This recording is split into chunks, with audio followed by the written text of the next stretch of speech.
Welcome to Reel Outdoors. Captain Adam Knudsen from Hiatus Charters here. Got a great group of guys with me today. Can't wait to introduce you to them and get talking about these topics. But first, we got to give a shout out to our sponsors, Captain Chuck's 2 here in Ludington, Michigan, and Ludington Beverage. All right, let's bring the guys in and get the show on the road. Go ahead, Chris. Captain Chris from Dark Blue Charters up in Manistee, Michigan, but I think most people would recognize me from my YouTube channel, Tangle Tackle Fishing. I'm Captain Micah Schmidt, Hiatus Charters, Ludington, Michigan. Captain George Freeman, Freestyle Charters, Ludington, Michigan. All right, welcome to Captain's Roundtable. Today we're going to talk about how often you're changing lures and kind of maybe what gets you to change things, what helps you make those decisions. But I know there's a lot of different theories on this, and I'm kind of interested to hear what you guys have to say. Micah, you want to kick us off? Yeah, I'll go ahead and start on this one. I start every day. I usually have my morning program ready to go. Usually it's something that, has worked the day before or multiple days in a row. But generally they're glow baits. And if it's going to be a bright sunny day, or if I just have a bait that I know that needs to be changed, I'm ready for the swap. As soon as that morning flurry's over, I'm ready to start changing a few baits.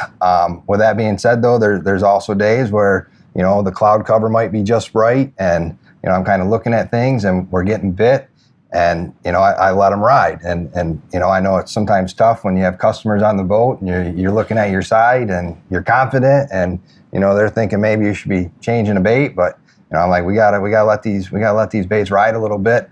But it's definitely more about the weather conditions, and start figuring out a pattern to the fish. So where they're biting in the water column, and what seems to be the best color. And between working with you on the boat, or if somebody else is on the boat, generally we're kind of trying to work with each other and figure something out, figure a pattern. And if that's not working, we're also communicating with other captains, like Captain George here, and just trying to figure out what's going to be the best swap, and give our customers the best option to put a few more fish in the boat. Yeah, that's definitely, I'll kind of follow, because we fish together, so I'll just kind of, I think there's days that we're changing stuff right away, especially if we're getting communication that somebody's hey, my out and down's gone twice, what's on it, and that's going in the water instantly. But we have pretty confident, we both run our own side, and we have pretty good confident baits that we know are going to be a good opportunity to catch fish. But then I would say, as soon as the sun starts to poke up or something shuts off, we're changing right away, and we tend to change. I mean, it's not uncommon to have 50, 60 baits laying on the dash by the time the day's done. We really do change a lot. Yeah. And I know, some guys don't, but for us it works. I think we have enough kind of baits in our bag of tricks that we're going to run through in a day, or especially if something goes, and that the last time that went, there was something else going. And I think that we do a lot of that, where we're kind of looking at that.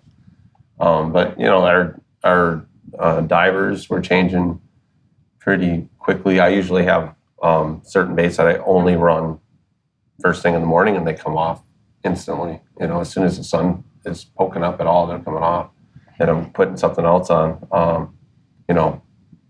Cloud cover, like you said, sometimes that'll let something ride a long time. I mean, Micah's been known to let a carbon 14 run all day, every day on a 7-color. Every day I catch this fish in the middle of the day. Guilty also. But it's just, it's going to go, so you just can't pull it. Yeah, for me, I guess I'm maybe a little bit more on the opposite end than you guys. We're talking about the early morning glow stuff. There's definitely some baits that work better in those morning hours because of the glow. The moonshines, of course, are just so good in the morning. They glow. They're almost, you let those things off in a 10-color some days, and you can see that thing still 100 yards off. And I'm thinking in my head, maybe that's too bright. Maybe that's almost too much for a fish. But there's also things you can throw in there to keep that productivity going as the sun comes up. A lot of the RV series in the moonshine, the green jeans, the blue night, the green night, the bad toad, the five eyes, all those in those RV series, and there's a whole bunch more. You can leave those out there, in my opinion, because it does have that good RV tape on it, and there's still some glow factor to that as well. But for me, changing, we talked about this. The word you use is confidence, and for me, that is everything. Now, I got my A list of lures that I have, and I have my B list, and I have my C list, and I very seldomly change from one of those things. If my A list isn't going, my B list is going out. If that's not going, I'm probably going back to the A list actually. But there's times I put the C list on there too. But for me, I just know over the years those have caught fish. And so it's hard for me to vary away from that. I might, like you guys call George, I might call somebody up in Manistee, hey, I'm just smoking them right now on a 5-color with this spoon. Okay, what spoon? Throw that out there. And it might work for me, but how often does it not? Because there's something that whoever that is on that boat that might be doing completely different than you're doing. How many times have you been following or next to a boat that you see them just dipping in that, and you call them and they tell you exactly what they're doing, and you change over and you can't reproduce it. I mean, that happens to me. Maybe not George. Have you ever fished next to George? Yeah. Next to George? It happens. It happens. Yeah. When you maybe get not. next to George like this and you're going down the bank and George is dipping the net, the best thing to do is turn around. Yeah. Just go the Because other you're going way. to get frustrated. Yeah. I wish it was that way every day, but it's not. For you guys, it's George. For me up there, it's Paul Schlafly on Riverside. Oh, yeah. He's my confidence destroyer because I'll fish right next to him and he's dipping the net and I'm getting 1 or 2 fish. And every day is different. But, so confidence, I think, is a huge portion when it comes to bait selection. For me, if I'm not, guys, I'm sorry, I'm rambling a little while here. But for me, if I'm not getting bit, I'm not looking at my baits first and foremost. There's normally something else that's going on the fish aren't there. That could be the number one thing. Fish just aren't there. Number 2 is my speed. If my speed's wrong, if your fish hawk is telling you you're going 4 miles an hour with the ball, you got a problem, or you're too slow. So fish, speed, and then temp. If I'm out of temp, that's another huge factor. So I tend to look at those things way before I look at changing that spoon for that spoon, if that makes sense to you guys. Yeah, for sure. I think everyone would agree with that, for sure. Yeah. Like you guys all expressed, you have your A game, so to speak. When you start out in the morning, those are the things you have the most confidence in. And I'm the same way. But when I only run 1 charter a day now. I don't run any afternoon trips. So when I get done fishing, I clean up, go home, get something to eat, whatever, and come back down. I think about it, and I lay my program out for the next day. Now, I'm not totally inflexible, unflexible with it. But pretty much that's what I'm going to start out with in the morning. And it's based on past history, like everybody's talking about. And one particular bait that I run all the time on my shoot rigger has been like an 11-inch white Dreamweaver paddle with a pickled sunshine fly on it. Now, there'll be some days, I'll give it 3 days. If it doesn't take a fish. I mean, that's how stubborn I am with that. I'll give it 3 days. If it's not 3 days, I've got 2 other ones that I try. But invariably, I'll switch back to that white paddle again, because I've caught so many fish on it, and it's worked, so well for me. Absolutely. And, my other stuff, like you guys have talked about conditions, when it's sunny, I'll switch up. Now, you were saying about the green jeans and blue jeans. I run some of those, but Dreamweaver has you got these SS's here, and they work really well for big kings in the summertime too, especially when they're up high, on that 7-color, 8-color, 10-color. So they've got a green skinny jeans and a green blue jeans, and that. And so I'll leave those up there, and they're glow baits, but I'll leave them up there in the sun because they still produce. Now, I'll throw in there too, maybe a dolphin or some silver stuff up there too. The Magic Man, whatever, mixed veggie. I'll throw those in there too.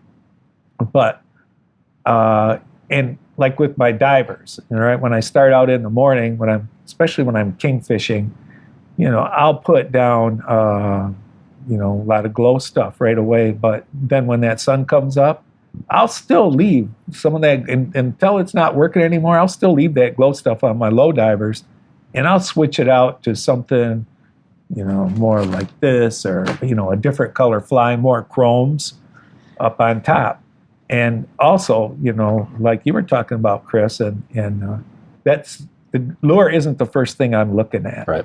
And I tell people one of the main things, that a lot of people don't do is being observant to what's going on around you. I keep binoculars on my boat, and if I see somebody over there that's catching them, I got my 1050 Leicas up there looking and seeing what they're doing, and and that can influence me quite a bit on what I do. But also like Chris is saying, and is that guy that's catching them in there, is he going faster than I am? Is he going slower than I am? Now, it doesn't mean I can duplicate it, but it gives me something to think about. Maybe I need to shorten this lead up or kick that lead back a little bit more, because I know those baits that I put on will catch fish, with the history. And, I've been fishing out there a long time, so, I've got some history with a lot of baits. So, like the ABC, I got D&E too. Oh, yeah. I got a drawer full of D&Es. yeah. But when I get that D&E out, it's usually more towards the end of the trip. And when I start out the next morning, that D&E bait's not going to be in that program. But I've got them, because I just don't like to sit back and say it's not happening. And it's sometimes that's the case. Yeah. It's not happening. You can put whatever bait you want on, whatever, and sometimes that's a fault with me, because I'll stay in an area and beat it to death thinking I can make it happen. And sometimes it just won't. So, Gil, you're talking about things you won't take off. Yeah. That double slick with the Riverside fly on a high diver, you'll have to beat me with my net to get me to take that thing off there. I have so much confidence. Yeah, with the pickled sunshine for me. It's the same fly pretty much. What did I say? I'm sorry. You said Riverside. Oh, same thing. Yeah, Riverside or pickled sunshine. One's a KRW, one's a... Right. Yeah. So a question for you guys. We're very lucky. We have a network. We're also fishing a lot. We have people we can call. What are you guys thinking we could give some advice to people who don't have that network? Where are you going to get the information for the day that you want to start? So I have a video that I did on this, and you can find it on the YouTube channel. I think it's how to build a network or how to gather information. We did a captain's roundtable about it. Oh, did you? And one of the first ones that we did, and I got a lot of questions. It's one of those things that if you're just gonna go fishing on Saturday, you're going fishing on Saturday. George has a fishing report that he does every day that you fish. And, we post pictures every day of what we're doing. We're not quite so liberal with the information, but there's not too many days that I don't read George's fishing report. I read it all the time also. Catching stuff. Even though he's in a different area, I still have to read it. Yeah. But I think that, there's a lot of information that is available on the internet. And in that other video, we'll talk about coast watch and we talk about currents and winds and different things. Building a network is absolutely, if you want to catch more fish, start building a network. Start talking to people on forums or anywhere. Yeah, that's good. I even know a guy that's got a YouTube channel that does a live fishing report every Sunday. Yeah, the guy on MSD. That's me. Yeah. Well, when I first started out... Yours on YouTube, right? Yeah, mine's on YouTube. When I first started coming up here to Ludington, I had no network whatsoever. And I came to Ludington because in the fishing magazines, there was a lot of talk about Ludington and, like Captain Pete, Captain Al. These guys were all up here fishing, and it seemed like the people that were winning the derbies and tournaments were fishing out of Ludington.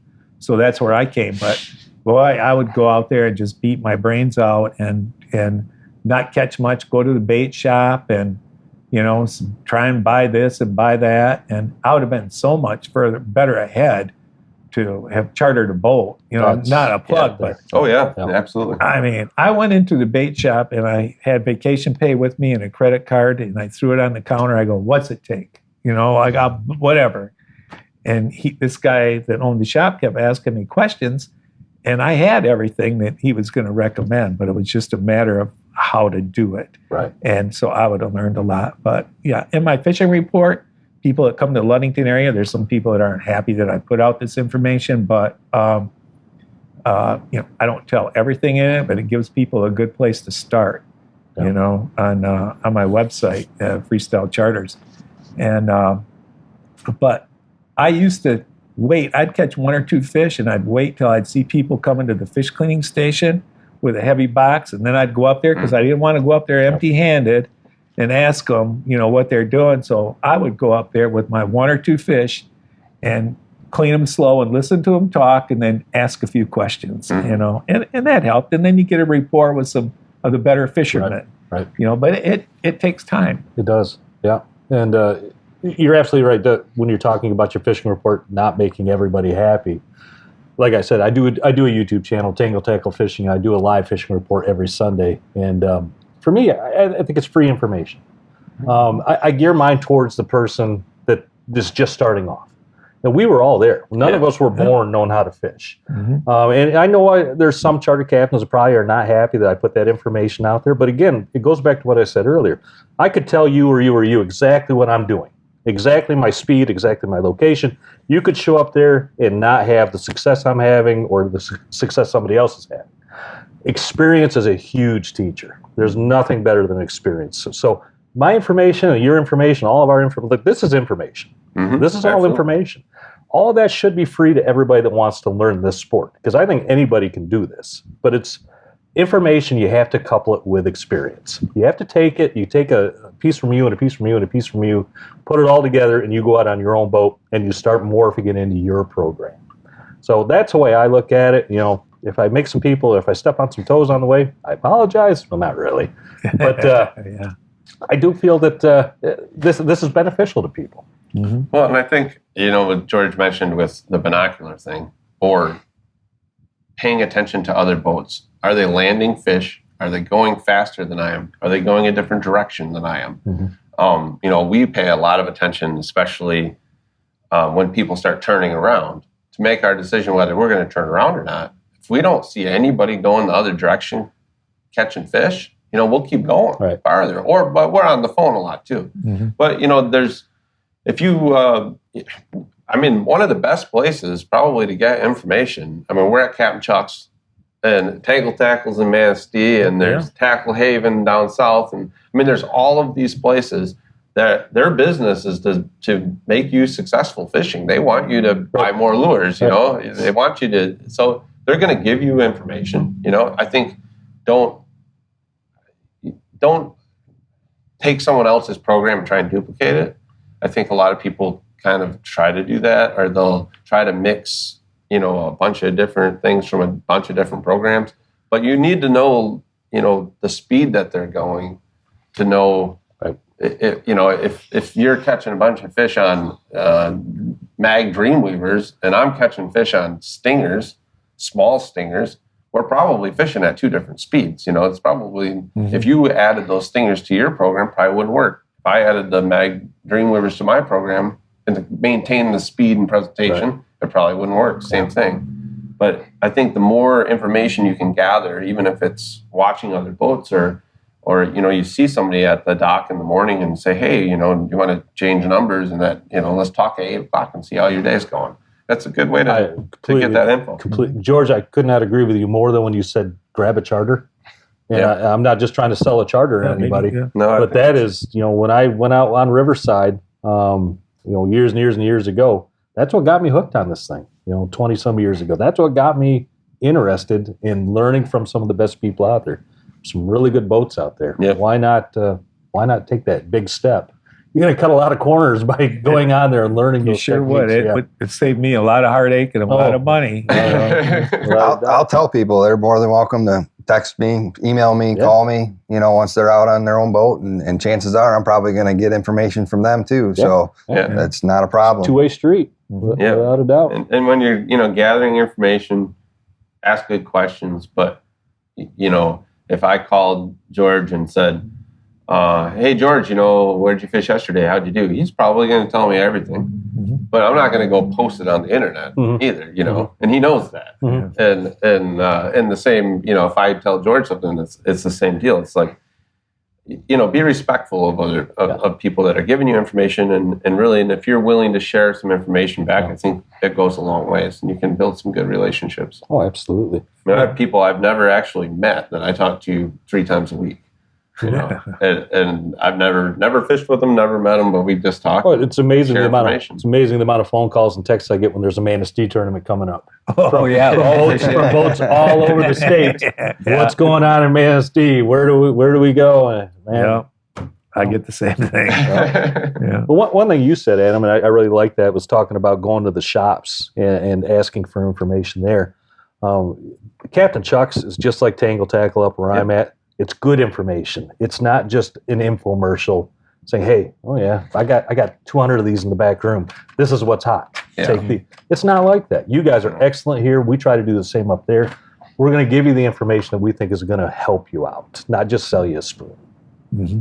That's important to look for a shop that'll do that for you. Oh, I agree. Yeah. Yeah, absolutely. Well, this kind of morphed into about 8 different directions, but I think this is really, it's all good information. And, you know, if you can kind of decipher a few different topics that we really covered here, you know, change how often we're changing things, but really then the communication and really a lot of, if you're going to change something, it's probably because you talk to somebody. You know, a lot of times you're getting information, and that'll lead to that change. But anyways, I hope that you picked up a few things, and you know, I think I'm going to finish my Bud Light and head on with my day, but hope to see you guys again next week. I got to open my Bud Light.